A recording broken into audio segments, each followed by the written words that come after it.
2025 IPL RR versus KKR మధ్య జరిగిన మ్యాచ్లో కేకేఆర్ 15 బాళ్లు మిగిలుండగానే మ్యాచ్ను గెలిచింది. కేకేఆర్ మొదట టాస్ గెలిచి ఫీల్డింగ్ ఎంచుకుంది.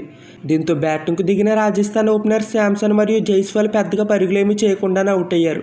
శాంసన్ 13 పరుగులు, జైస్వాల్ 29 పరుగులు మాత్రమే చేశారు. తర్వాత వచ్చిన బ్యాటర్లు అందరూ ఒకరి తర్వాత ఒకరు అవుట్ అవుతూనే ఉన్నారు. ఈ మ్యాచ్లో రాజస్థాన్ మిడిల్ ఆర్డర్ మొత్తం ఫెయిల్ అయింది. ధ్రువ్ జురేల్ మాత్రం 33 పరుగులు చేసి అవుట్ అయ్యాడు. ఈ మ్యాచ్లో రాజస్థాన్ తరపున అతను హైయెస్ట్ రన్ స్కోరర్. ఇంక 20 ఓవర్లు ముగిసేసరికి రాజస్థాన్ రాయల్స్ ఈ మ్యాచ్లో 9 వికెట్ల నష్టానికి 151 పరుగులు చేసింది. కేకేఆర్ బౌలింగ్ విషయానికి వస్తే వరుణ్ చక్రవర్తి, మోయిన్ అలీ, హర్షిత్ రాణా, వైభవ్ అరోరా అందరూ కలిసి 2 వికెట్లు తీశారు. స్పెన్సర్ జాన్సన్ మాత్రం 1 వికెట్ తీశాడు.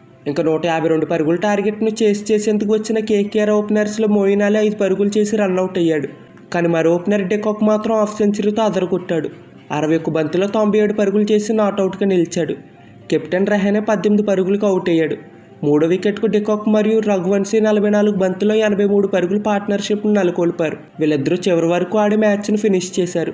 రఘువంశీ 22 పరుగులు చేసి నాట్అవుట్గా నిలిచాడు. కేకేఆర్ ఇంకా 15 బాల్ మిగిలి ఉండగానే 8 వికెట్ల తేడాతో మ్యాచ్ను గెలిచింది. ఇంకా రాజస్థాన్ బౌలింగ్ విషయానికి వస్తే అసరంగా మాత్రమే 1 వికెట్ తీశాడు. ఈ వీడియో కనుక మీకు నచ్చితే ఈ వీడియోని లైక్ చేసి ఛానల్ని సబ్స్క్రైబ్ చేసి బెల్ ఐకాన్ ఆన్లో పెట్టుకోవడం మాత్రం మర్చిపోకండి.